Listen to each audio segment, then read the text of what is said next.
The sun was unrelenting that day, beating down on the worn-out sandals of Amaka as she approached the towering black gates of the opulent mansion in Lekki Phase 1.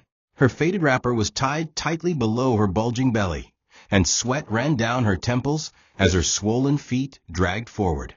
Her eyes scanned the compound beyond the metal gates, where luxury cars gleamed under the afternoon sun and uniformed guards leaned lazily against the wall. Clutching her plastic bowl and a torn satchel, she called out timidly, her voice barely louder than a whisper. "A beg, just leftover rice, please." Her voice cracked from thirst and desperation, but behind that weakness lay something calculating. Her eyes occasionally darted toward the street corner where Ngozi, holding a hidden phone, nodded silently from a distance. Inside the compound, Damien sipped freshly brewed coffee in the garden behind his house. A self-made millionaire and founder of 2 booming tech companies, he prided himself on efficiency and discipline. When one of his guards radioed him about a pregnant woman begging at the gate, his expression darkened. "Tell her this is not a soup kitchen," he replied coldly, returning to his laptop. But curiosity eventually dragged him to the front gate. He stepped out, tall and imposing in a crisp white kaftan, gold wristwatch gleaming, and stared down at the woman in front of him. Her eyes met his, tired but oddly steady. "So you think my house is a dump site?" he scoffed, flinging a few naira notes on the floor near her bowl. "Take this, and leave before I call the police." The guards chuckled. The camera behind the fence kept rolling. Amaka picked up the crumpled money slowly, her face flushed with shame. She didn't cry, she couldn't afford to. With slow, deliberate movements, she placed the notes in her satchel and stood. "God bless you, sir," she muttered, her voice thick with something Damien couldn't quite read. Sarcasm? Pain? Or maybe pride? She turned and limped away, her silhouette blending into the bustling street. From across the road, Ngozi gave her a discreet thumbs up. They had gotten exactly what they needed. Inside the mansion, Damien walked back inside without a second thought, unaware that his empire was about to bleed. The next morning, Damien awoke to chaos. His phone wouldn't stop vibrating. Calls from his legal team, PR firm, and board members flooded in. One assistant had barely started speaking before another call interrupted. Damien finally answered one. "Sir, you're trending, and not in a good way." Confused, he opened his phone and saw the thumbnail of a video. "Pregnant woman begs millionaire for food. His reaction will break you." The video was short but powerful. It captured his every cold word, every dismissive gesture. The sound of coins hitting the ground echoed with a haunting cruelty. Public opinion took only seconds to turn. The comment section was a war zone, people calling for boycotts, threatening his family, vowing revenge. Hashtags like hashtag Heartless Damien and hashtag Feed the Pregnant began trending across platforms. Sponsors began pulling out by afternoon. A major real estate partnership froze their deal. An NGO Damien had supported for 5 years issued a public statement condemning his actions. His employees whispered behind his back. The board of his fintech startup scheduled an emergency meeting. What cut deeper than all the noise was the betrayal from his most loyal business partner, Chief Okoro, who publicly said, "We do not support acts of inhumanity in any form." Damien smashed a glass in rage. "I didn't kill anyone. I didn't hit her. I just refused to feed a stranger." But it didn't matter. The internet was its own court, and he had already been sentenced. By evening, Damien sat alone in his study, nursing a drink. His reputation, once pristine, was stained beyond quick repair. He replayed the video again, pausing it at the moment her eyes met his. There was something in them, something that didn't sit right. Her composure, the way she didn't flinch. It all began to gnaw at him. "Something's off," he murmured. Across town, Amaka counted the N100,000 Ngozi transferred to her account. "You did well," Ngozi said, grinning. "Phase 1 is complete. Now we sit back and watch the destruction." Amaka looked at her newborn daughter, sleeping on a ragged mattress, and whispered, "God forgive me. I just wanted to survive." 3 days later, the media circus continued. Damien's face was splashed across newspapers, TV headlines, and TikTok memes. People held signs in protest outside his Lekki estate, calling him the millionaire who starves the poor. He was forced to deactivate his social accounts, and his mother called in tears, asking if he had truly done it. "I didn't hit her," he yelled, exhausted. But the damage was irreversible.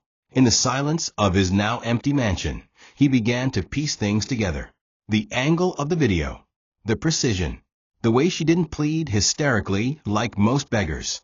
It was too perfect, he muttered. Something wasn't adding up. Meanwhile, in a tiny one-room apartment in Mushin, Ngozi and Amaka celebrated. Ngozi popped a bottle of cheap wine. "To justice," she toasted, and Amaka hesitantly clinked her cup. "You've made history, girl," Ngozi said, waving her phone proudly. "That bastard deserves every downfall. You know he once fired my cousin for being pregnant." Amaka said nothing, staring at her phone, watching Damien's face across the news feed. Her heart was heavier than she expected. The money was helping. She had food, baby diapers, even rent. But the guilt lingered like smoke in her chest. "This isn't justice. It's revenge," she whispered. Ngozi paused, her smile fading slightly. "And what's wrong with that?" Later that night, Amaka sat beside her sleeping baby and thought of her own past, how she had dropped out of university when her father died, how she begged just to survive when her mother fell sick. Damien reminded her of every arrogant man who looked down on her, who judged poverty like it was a sin. Still, something inside her twisted with regret. "He didn't deserve that humiliation," she whispered. But her phone buzzed again, another alert from Ngozi. "Get ready. There may be another phase." Amaka's heart pounded. She didn't know yet that Damien had started pulling strings, and the hunter was about to become the hunted. The boardroom was silent, an uncomfortable, choking kind of silence. Damien stood at the end of a long polished mahogany table in his Lekki Island office tower, surrounded by men and women who once praised his genius. Now their faces were stiff, brows furrowed, eyes darting to the screen behind him where the viral clip replayed once more. "This isn't just a PR issue anymore," muttered one of the directors. "We've lost 2 international deals and 4 government contracts in 48 hours. Damien kept his face emotionless, but inside a storm raged. "We all know that video was a setup," he said. "The woman never even cried. She didn't wail or grovel. It was too clean, too cinematic." But his voice didn't carry the same confidence it once did. Someone coughed uncomfortably. Another board member shifted and said what the others feared to utter. "Chief Okoro has withdrawn his shares. He's distancing himself." Chief Okoro's betrayal cut deeper than the rest. For over a decade, he had been Damien's political godfather, his silent partner, his mentor. He had used his influence to help Damien's businesses navigate the red tape of Nigerian bureaucracy. So when Damien called him that morning, seeking his usual blunt support, he was met with cold silence. Then a sharp, almost mocking voice said, "You've become a liability. A brand I can't afford to be seen backing. Do the math, Damien." That was it. No support. No meeting. No warning. Damien nearly shattered his phone in disbelief. "That old fool," he cursed under his breath. But he wasn't stupid. He understood power. Once your name was stained in the eyes of the public, your enemies came in like vultures, dressed in suits and fake smiles. Chief Okoro wasn't abandoning him. He was circling for the kill. Damien returned to his mansion that night not just humiliated, but hunted. Legal notices from partnerships and creditors were already arriving. He stared at the CCTV footage, replaying the moment he tossed money at Amaka. For the first time, he noticed something. Her face didn't show desperation, but a quiet steel. "Who are you really?" he whispered to himself. His eyes darkened. This was no ordinary beggar. She was the match that lit the fire, but someone else had built the bonfire. Damien ordered his assistant to hire a private investigator. "Find out who she is. I want everything, her past, her phone records, her friends, even her school history if you can dig it." If he was going down, he would drag whoever set him up down with him. "I don't lose," he growled, even though part of him knew he already had. The hospital corridors were crowded, noisy, and reeked of antiseptic and suffering. Amaka sat quietly at the edge of the outpatient ward, waiting for her mother's blood pressure results. She looked drained, her scarf loosely wrapped, her tired eyes shifting between the rusting ceiling fan and the sleeping baby strapped to her back. Her blouse was clean, but faded. Around her, women chatted. Some laughed bitterly, and others wailed over unpaid bills. The system had failed all of them. As Amaka stood to stretch her legs, the last person she expected to see walked through the hallway doors, Damien. Dressed in a black shirt and jeans, he looked different, less polished, more human. He wasn't there for publicity. He was escorting his housekeeper's child who had been in an accident. It was pure coincidence, or perhaps fate. Their eyes met like a silent explosion. Amaka froze. Damien narrowed his eyes. Recognition struck them both at once. For a moment, the sounds around them seemed to blur into silence. Damien's brows furrowed as if he was trying to confirm whether he was seeing correctly. "You," he whispered, his jaw tightening. Amaka instinctively turned to leave, heart pounding, but her mother called out weakly from behind, "Amaka, ask the nurse again about the drugs. Please." Damien heard it. The name. Amaka, he repeated, now certain. He followed her down the corridor, his pace brisk but measured. Amaka tried to act normal, but her steps were nervous, shaky. Damien finally blocked her path just outside the pharmacy. "You're the woman from the video," he said firmly, staring directly into her eyes. "Aren't you?" Amaka didn't speak. Her throat was dry. She knew he could destroy everything if he pressed hard enough. "You set me up," Damien whispered harshly, his voice low and controlled. Amaka held her baby tighter and finally muttered, "I didn't mean to. It wasn't supposed to go that far." Damien blinked. Her voice wasn't defensive, it was remorseful. "So you admit it?" he demanded. Amaka's lips quivered. "I was hungry. I was 9 months pregnant. My rent was due. My baby had nothing. I didn't expect the world to turn on you." Damien stared, anger brewing. But for the first time, it was tainted with something else, confusion. Her honesty stunned him. But this wasn't over. Not yet. He didn't shout. He didn't threaten. He simply turned and walked away, but his final words lingered. "You just made it personal." Damien sat in the back of his SUV, windows tinted, fingers steepled as his investigator briefed him with a manila file. "Her name is Amaka Njoku, 25 years old. Grew up in Onitsha. Dropped out of university after her father's death. No steady income. Known associate. Ngozi Enyanmu, age 28, currently residing in Surulere. Ngozi works in freelance PR, mostly unverified jobs. No legitimate corporate ties." Damien listened without blinking. He stared at the photos. Amaka in school, Amaka pregnant and tired, Amaka smiling with Ngozi at a party 2 years ago. That was the link. Find out what Ngozi gains from this. Who's backing her? Damien asked coldly. "And keep digging. This isn't just a grudge, it's a mission. Someone is using her, and I intend to end it." That evening, he visited a former ally in the media industry, promising a comeback. "If I find the source, I'll flip the story so hard it'll burn the original narrative," he said. But deep down, a war raged in him. He wasn't just fighting to clear his name, he was wrestling with betrayal. Not just by Amaka or Ngozi, but by society. No one questioned the full story. Everyone believed the video without context. And yet, as he watched footage of Amaka in the hospital, tired, unguarded, cradling her baby, he felt something unnameable. Pity? No. Respect, maybe. She was broken, yet she held her head high. She had no husband, no home, and yet she stood. It haunted him more than he admitted. But vengeance wasn't something Damien gave up easily. His mind sharpened as he laid out a new plan.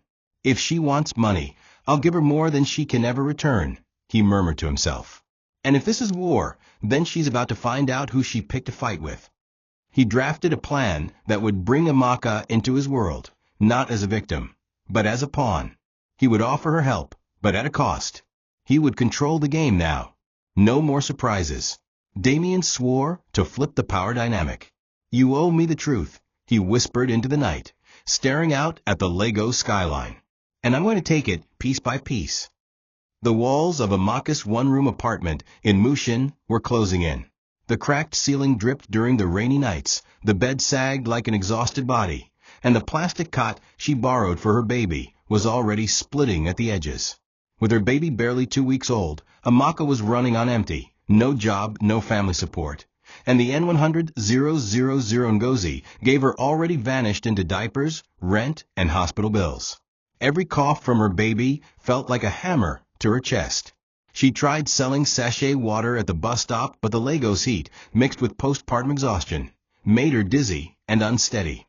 Passers-by looked at her like she was another lazy single mother who made bad choices, not knowing the despair behind her eyes. Hunger had a way of turning dignity into dust. And while her hands trembled with weakness, her eyes burned with silent rage at the system, at Damien, at herself. Worse still, Ngozi had gone silent. No calls, no messages, not a single reply. The woman who promised her comfort, help, even a little fame, had vanished once the internet moved on to a new scandal. Amaka felt like a used rag, discarded after its job was done. She didn't dare go to Ngozi's house. Ngozi had warned her clearly during the last call. We're done here. Don't ruin this for me. Those words echoed like bullets in her skull. Alone, she tried to stretch every naira, every spoon of Gary. Her baby's constant crying at night made the neighbors complain, banging her door and hurling insults. You this hungry girl weigh no fit plan her life, one shouted. Amaka cried quietly after they left, her face buried in her wrapper.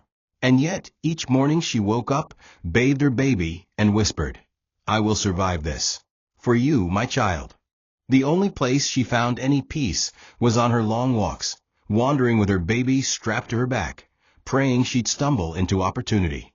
But one afternoon, her landlord came banging. You said someone would pay your rent.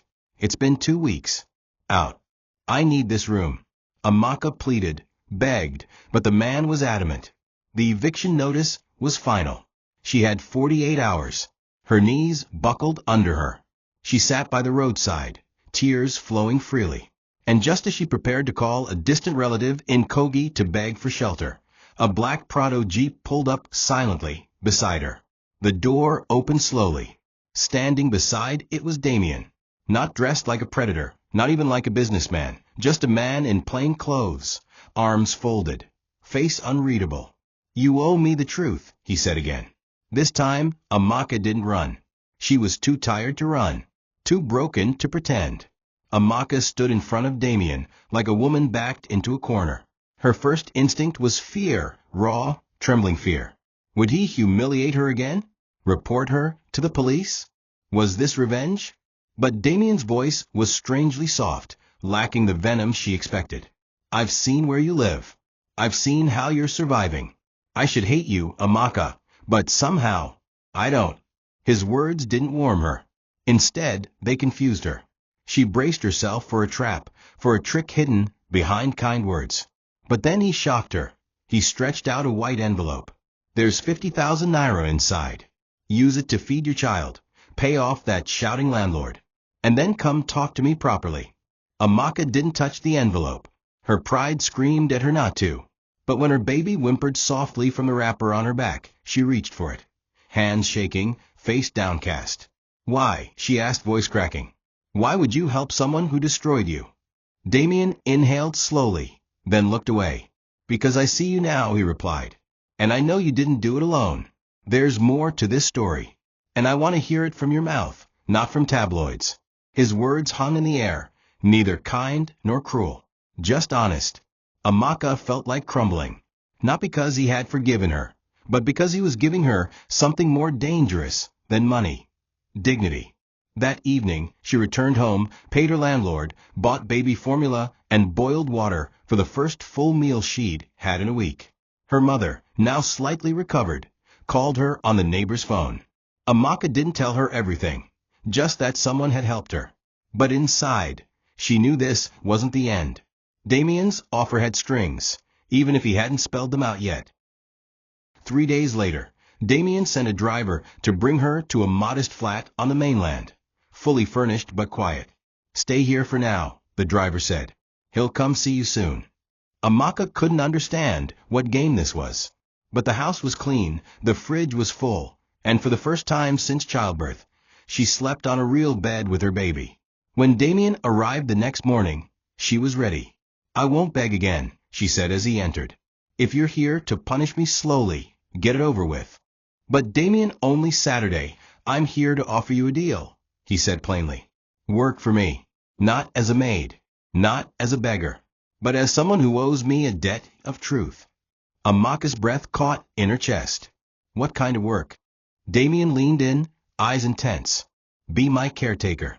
In one of my homes. You'll earn a salary. You'll live like a human being again. And in exchange you tell me everything about Ngozi, about what happened, and why you did it." Amaka stared at him, stunned. Was this mercy? Or a cage with velvet ropes? Damien's proposal lingered in Amaka's ears long after he left. She sat in the small living room of the new apartment, nursing her baby, trying to decide whether to see it as grace or manipulation. Every part of her wanted to reject it. Pride told her to walk away, to protect whatever little dignity she had left. But reality was cruel. The baby needed milk. She needed clean clothes. Her body hadn't even healed properly since childbirth. With trembling fingers, she opened the plain, white envelope Damien had left on the table. Inside was an offer letter, 1-month contract, renewable, salary N150,000. No mention of her past.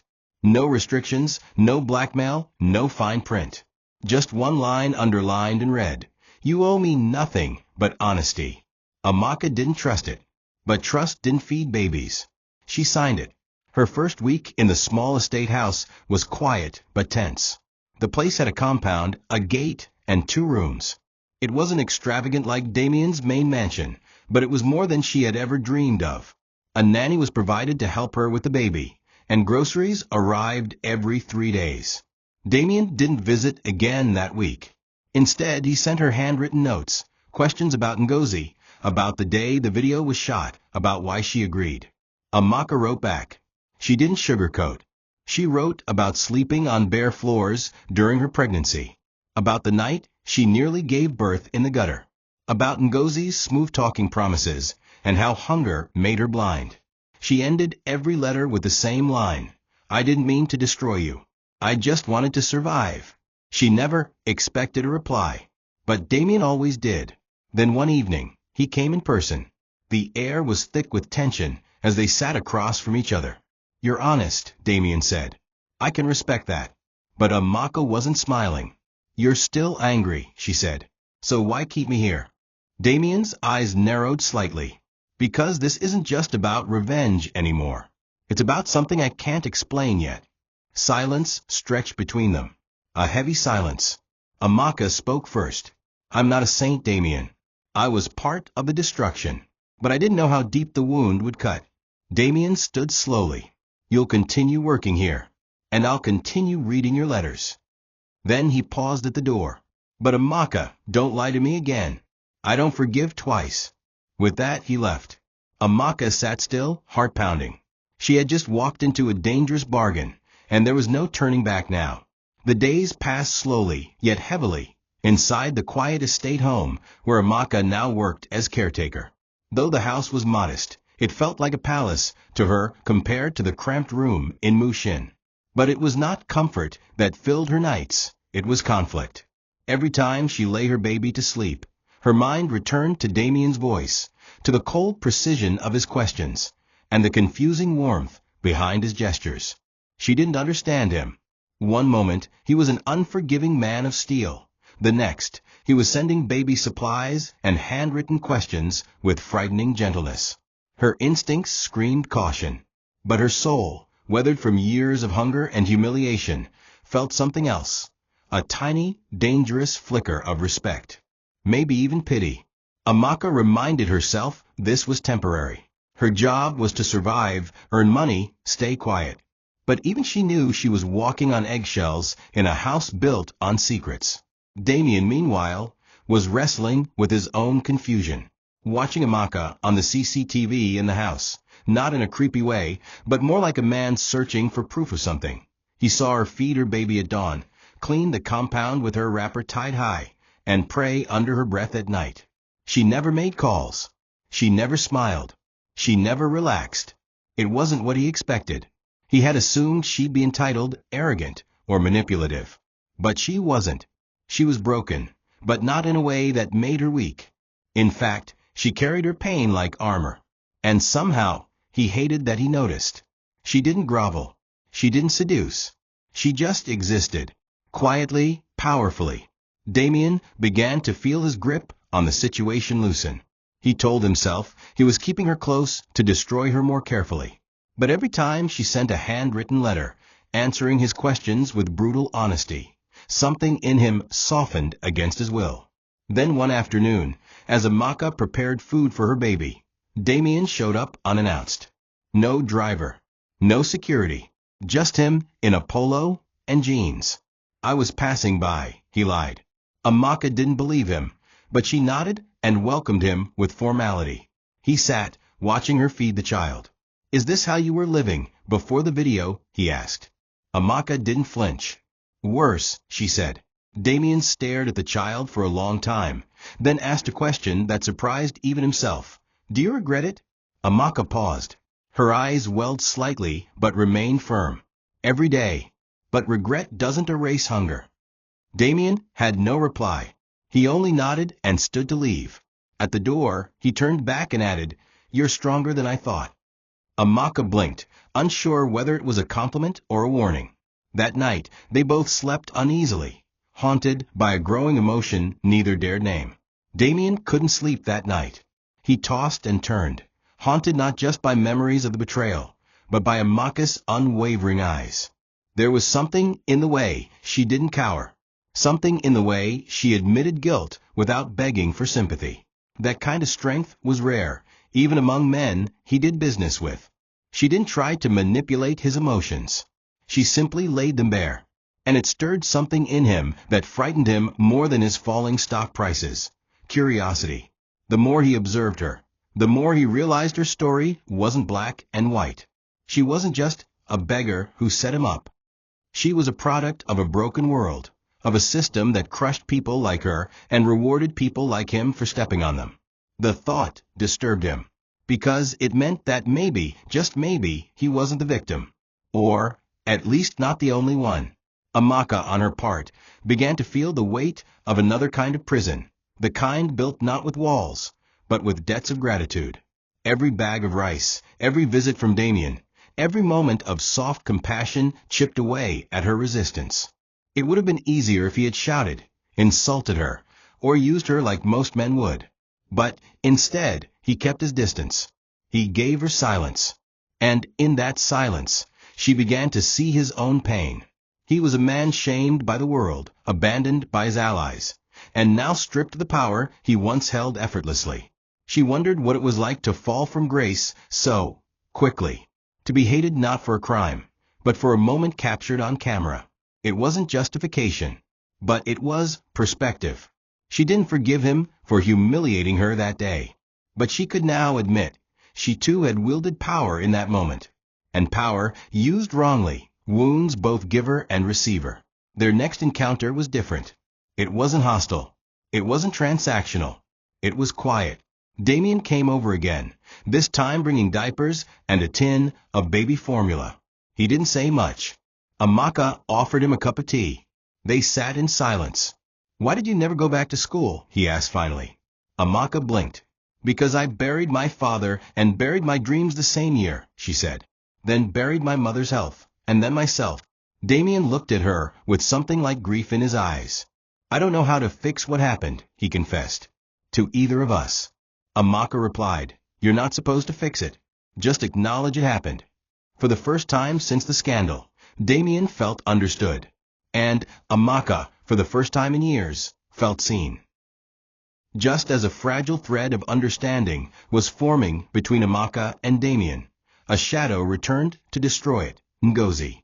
She appeared without warning, banging on the gates of the estate house one rainy evening, her voice shrill and desperate. "Amaka, I know you're in there.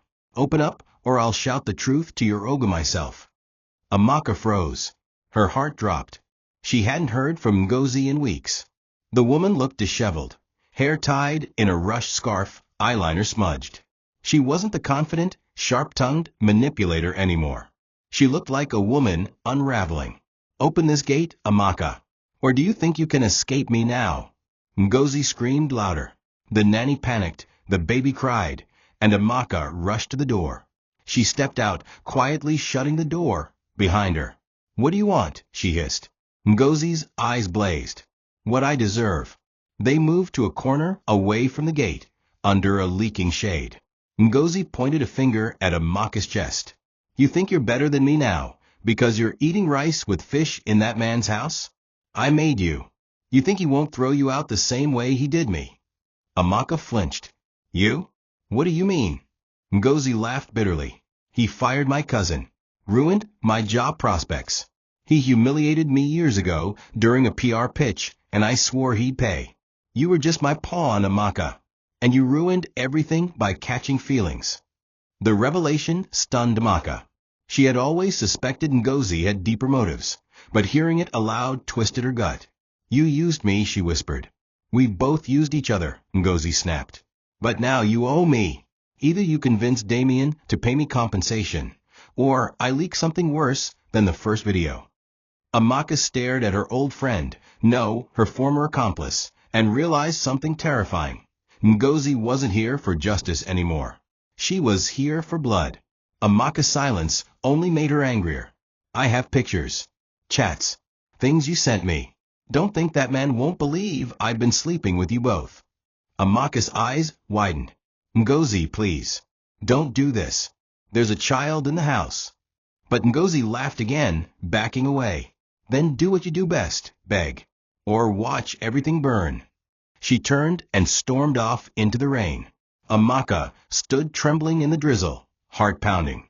She knew the fragile piece she had found was about to explode. And this time, the damage wouldn't just be online. It would be personal, deep, permanent. Damien sat in his study that evening with a glass of palm wine in hand, staring at the rain splashing violently against his window. He hadn't spoken to Amaka in 3 days, and the silence was beginning to claw at his chest. Ever since he found out she had a connection to Ngozi, his former pitch rival, everything began to blur. He'd spent years telling himself he wasn't the kind of man who mixed business with emotions. That love was an unnecessary risk, a distraction from ambition. But now, that distraction was living quietly in one of his homes, raising her child with grace, sending him letters filled with truth instead of tactics. It was maddening. His empire had still not recovered. His name still stirred disgust online. But every time he thought about rebuilding, his mind kept circling back to her. Why did her voice echo louder than his ambitions? The confusion turned to chaos when Chief Okoro summoned him to a private meeting at a rooftop bar in Victoria Island. It was the first time Damien had seen the man since the betrayal. Okoro wore a white senator outfit and his signature crocodile skin shoes, still proud, still manipulative. "You look tired," he said smugly. "They say shame does that to a man." Damien didn't react. "Get to the point," he said.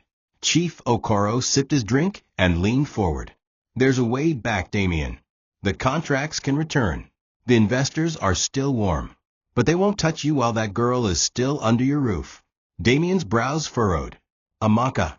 Okoro nodded. "She's still trending in whispers. Whether she betrayed you or not, she's now your brand. And that brand is bleeding." Damien clenched his jaw. "So you want me to cut her off? Abandon her?" Okoro smiled. "I want you to be smart. It wasn't just a proposal. It was a test." Damien knew what it meant.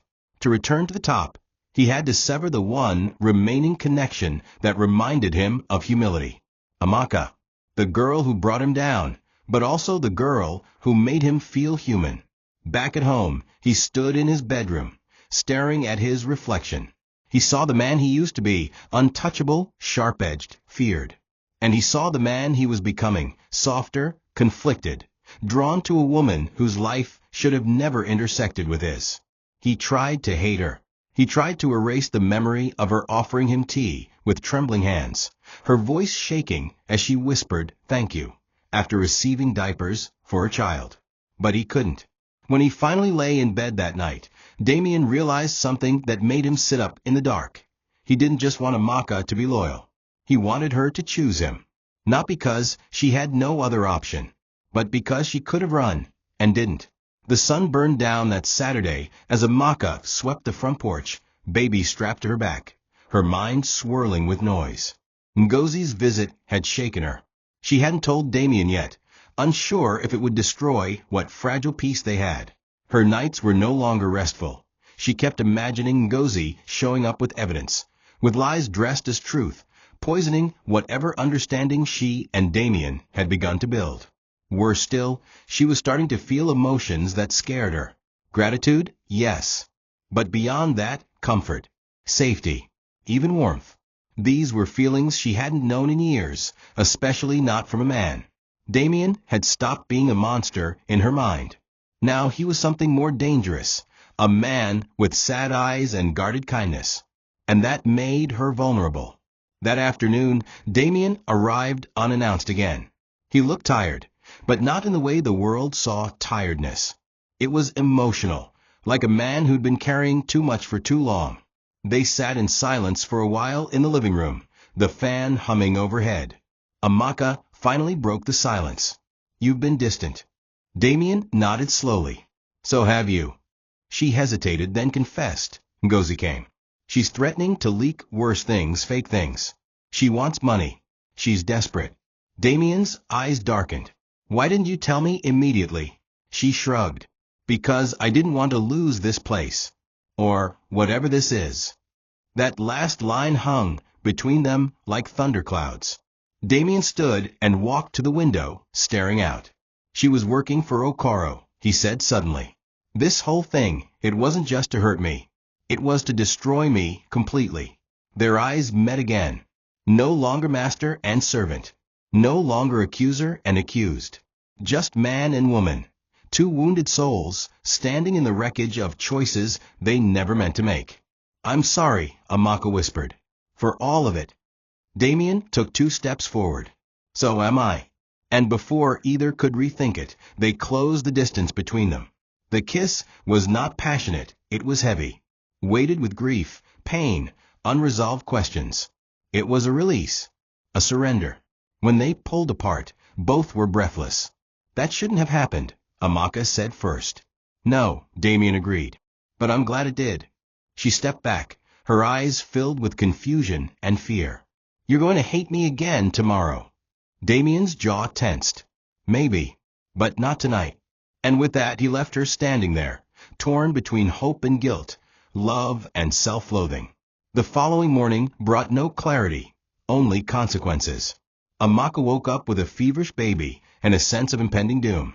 Her daughter, Kayamika, wouldn't stop crying. Her eyes were red, her body hot to the touch. Panic gripped Amaka's chest like a claw. She rushed to the nearest clinic, where an overworked nurse examined the child and frowned. "This baby needs tests we can't run here. Take her to General Hospital." Immediately, Amaka's hands shook as she called a bike and clutched her baby close. The ride felt like a nightmare. Her mind raced with thoughts. What if the child dies? What if Ngozi leaks everything the same day her daughter is buried? She arrived at General Hospital breathless, holding back sobs. The doctor was grim. "Severe infection. We'll need urgent blood work and possible surgery. Do you have health insurance?" Amaka shook her head. "I have nothing." Damien was in a boardroom when he got her call. The second he heard the desperation in Amaka's voice, he didn't hesitate. "Which hospital?" "I'm on my way." He left the meeting mid-sentence, ignoring the stares and whispered comments. When he got to the hospital and saw Amaka sobbing in the corridor, her wrapper stained with tears and sweat, he didn't speak. He just walked up to the front desk and pulled out his black card. "Do whatever's necessary." He sat with her for hours while tests were run. When the results came in, they confirmed what the doctor feared: intestinal infection due to contaminated water, likely from the Mushin apartment. Amaka broke down. "This is my fault," she sobbed. "If I had never listened to Ngozi, If I had just kept my pride, Damien placed a hand gently on her shoulder. No more regrets. Let's fight forward. The surgery was scheduled for 8 a.m. the next day. Damien didn't leave the hospital. He booked a private room for Amaka and her baby and slept in his car outside. He called in favors, hired a specialist, and even threatened the hospital director to ensure no corners were cut. That night, as he watched Amaka sleep in a hospital chair beside the baby's bed, he felt something crack deep inside. This wasn't pity. This was an obligation. This was love, the kind he didn't understand yet, the kind that terrified him, the kind that made him want to give up everything, just to see her child smile again. And in that moment, Damien made a silent vow. No matter what it cost him, he would protect them. Both of them, even from himself. The surgery was successful, and the baby pulled through like a miracle. For the first time in months, Amaka allowed herself to exhale. She sat beside the hospital bed, staring at her daughter's tiny chest rising and falling gently, thanking God, whispering songs of survival under her breath. Damien, who had remained by her side every day since the operation, now watched from the doorway. He didn't speak. He simply stared, quietly amazed that this fragile woman, once reduced to a beggar outside his gate, had become the center of his world. Something unspoken passed between them as their eyes met. But before either of them could make sense of it, the outside world came crashing in with the force of a hurricane. Ngozi's final blow was launched just after noon, and it hit harder than either of them could have prepared for. Social media erupted again, only this time, the damage was surgical. Ngozi had crafted a detailed exposé, complete with edited screenshots, voiceovers, fake WhatsApp chats, and even photoshopped receipts. In her narrative, Amaka was portrayed not as a desperate woman caught in a spiral, but as Damien's longtime mistress hired to humanize him after his scandal. The video spun a story of deliberate PR manipulation, claiming Amaka's pregnancy was part of a rebranding strategy, and that Damien paid her to play the beggar for sympathy points. Hashtags like hashtag billionaire scam and hashtag scripted compassion started trending within hours. News outlets picked it up. Leaked texts suggest Damien hired pregnant actress to clean image. Billionaire CEO's mistress confesses it was all a setup. Sponsors, already wary, pulled out instantly. The stock prices of Damien's companies dropped like dead weight. Amaka stood frozen in the hospital lobby as the receptionist whispered and stared. Her face was everywhere again, but this time not as a victim, but as a scammer. Damien's phone rang endlessly. His legal team, board members, old enemies. But he ignored them all. Instead, he looked at Amaka, his eyes calm but unreadable. "Did you send her anything?" he asked. "Did you tell her anything?"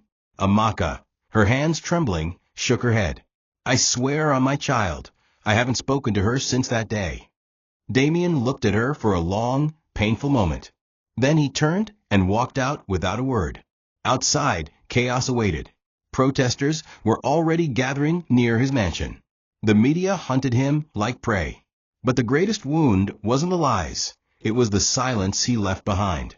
Amaka knew something had shifted irreversibly. And this time, she didn't know if there would be another chance to fix it. The gates to Damien's Lekki estate were no longer guarded by security men in pressed uniforms. They were surrounded by angry crowds, media vans, and hired thugs sent by rival firms hoping to finish him off. His offices were under government probe. His accounts were frozen.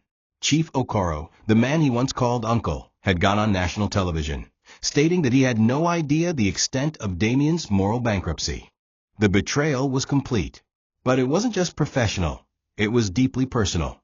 Damien watched clips of a new scandal, and though he knew the documents were forged, the chats manufactured, and the timelines manipulated, the court of public opinion didn't care.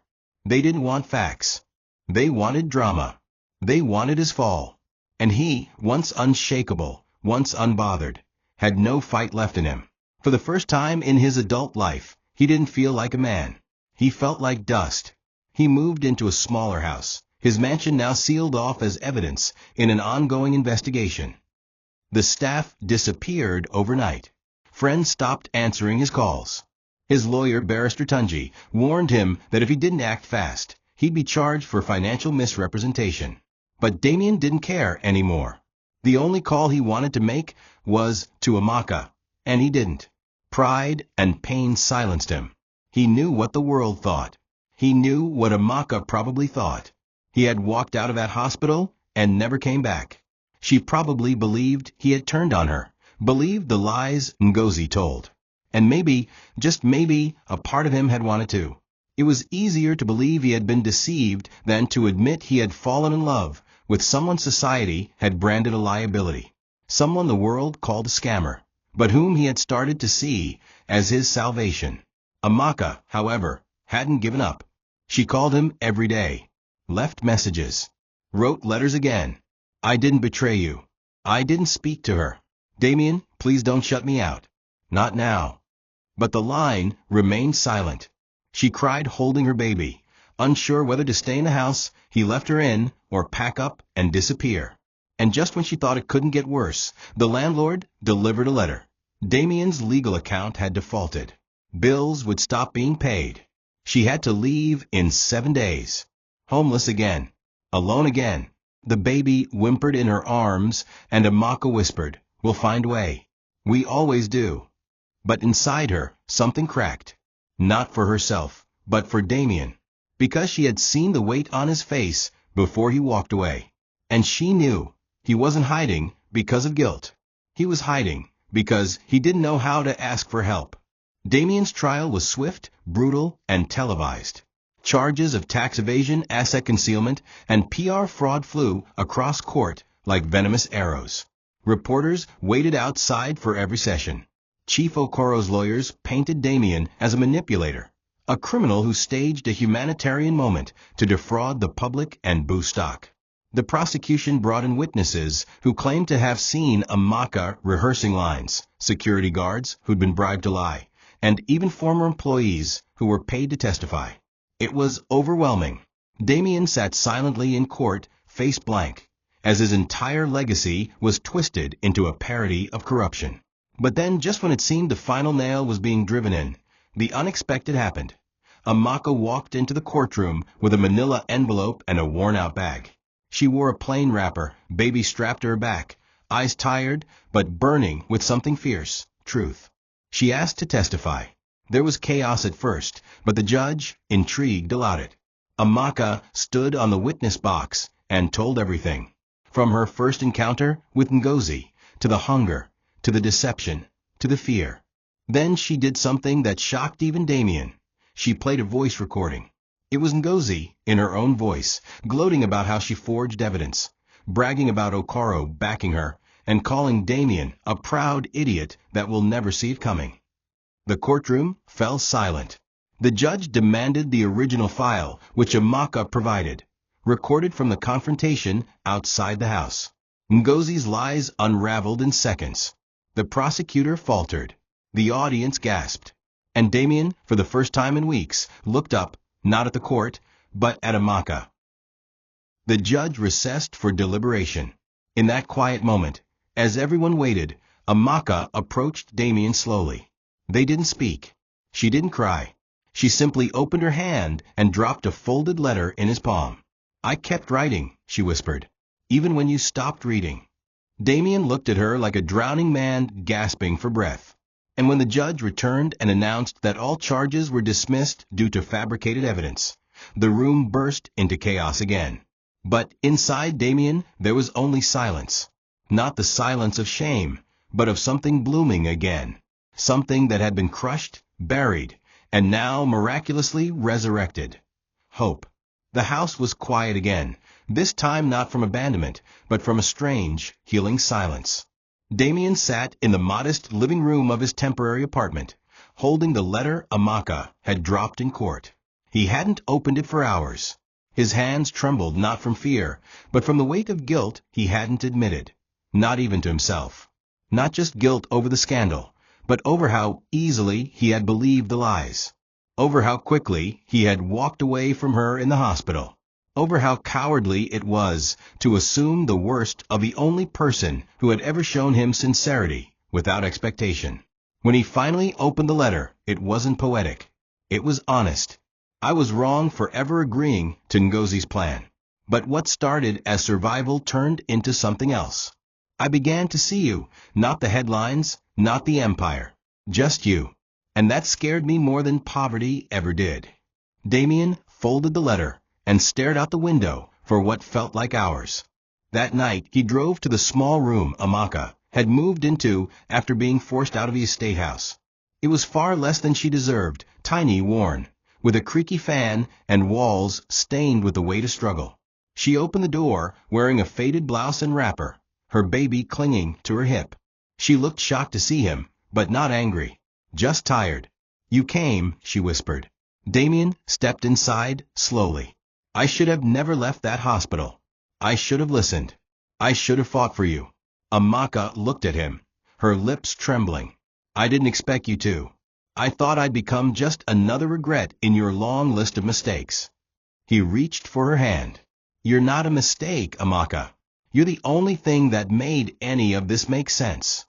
They sat in silence, their hands intertwined, the baby between them, a symbol of everything broken and everything still worth saving. "Do you forgive me?" she finally asked. Damien's reply was immediate. "Only if you forgive me too." It wasn't a grand reconciliation with flowers and speeches. It was a quiet, humble return to something deeper than love. Mutual understanding. Two people who had destroyed each other and somehow found the courage to rebuild. When Damien stood to leave, Amaka didn't stop him. But he turned at the door and said, "I want you and the baby to move back in. Not as caretakers. As family." Her eyes widened. "Are you sure?" He nodded. "I've never been more sure of anything in my life." 3 months later, the world had changed. Damien's name was cleared legally, but he didn't bother returning to the same empire. He sold most of his shares, cleared his name with dignity, and started a new company, one rooted in community tech, funding mobile clinics in rural areas, building apps that connected the poor to free medical services. Amaka stood by his side at every launch, not as a trophy, not as a scandal redemption story, but as a partner. She refused interviews, refused a trend, refused to become anyone's symbol. She told Damien, "Let me raise my child in peace. I don't want fame. I just want a quiet life with you." And Damien, once addicted to power and applause, now found peace in anonymity. They moved into a smaller home outside Lekki, a place where birdsong replaced boardroom calls and family replaced forecasts. But the most emotional moment came when Damien gave a quiet press conference, his first in over 4 months. The hall was modest. No flashing lights, just a few journalists and colleagues. He stood behind the podium, wearing a plain shirt, his eyes steady. "I lost everything because of a lie," he began. "But I gained everything because of the truth. A woman once came to my gate begging for leftovers. I turned her away, but life gave her back to me, not as a beggar, but as my compass. She reminded me what it means to be human. This is not a love story. This is a story of survival, of second chances, of grace." The room was silent. Some cried, some clapped. But Amaka, standing at the back with their baby, smiled through tears. She had never seen him more powerful than he was in that moment. Honest, raw, healed. They left the event without fanfare. No red carpets. No applause. Just the three of them walking down the street like a normal family. A driver opened the car door, and Damien helped Amaka in gently. She turned to him with a teasing smile. "Are you sure you're ready to settle for plain Gary and plantain every night?" He chuckled, kissed her forehead, and whispered, "As long as it's with you, I'll eat sand." The baby giggled as if approving, and the door shut. As the car drove away into the Lagos sunset, it wasn't wealth that defined them. Not scandal, not pity, but survival, resilience, and a love forged not from perfection, but from fire. They had both been beggars in their own way. And now, they had both found more than forgiveness. They had found home. Thank you for watching this video. What did you learn from this story? Drop it in the comments. Please make sure you like, comment, and subscribe to my YouTube channel Tochi Stories for more.